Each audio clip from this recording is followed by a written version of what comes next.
Синоќ околу 21:30 часот, 17-годишниот ОД од Виница, забавата на реквизитите кои веќе 2 недели се лоцирани на паркингот покрај здравствен дом ја крунисал со тешки телесни повреди по пат од Лулашките. Според кажувањата на децата кои во тој момент биле таму, трката по наградата гратис возење со ловење на кадифеното мече била причината за опасните акробации кај момчето кое се слизнало и паднало од Лулашката. Ние кој затвориме, слушаме тоа. Имаше полиција тука да не знам, не сега го на доктор викат. Па на дете доле е врзано наша страна, но горе сакаше акробации да се изводи, одврзало се, ние гору ваздуху не можеме никако да му помогнеме. Те што е до наша страна да е откачена корпа, не е проблем. Нека дојдат и УЈП, нека дојдат да ни затворат фирма, не е проблем.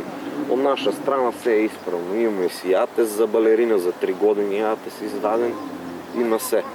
Од полицијата денес го потврдија немилиот настан.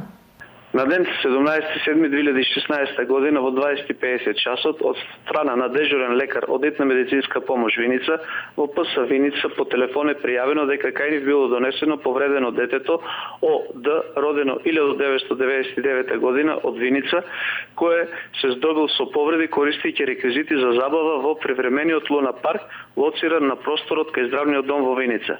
Лицето со медицинско возило било префрлено за понатомошно лекување во клиничка болница Штип.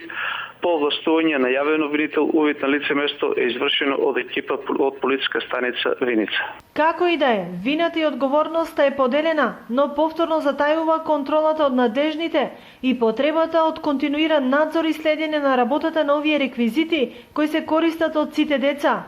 А некако и одржувањето на хигиената во самиот забавен парк и околу него е доволно подкрепена со видеоснимката која кажува и повеќе од авторскиот коментар.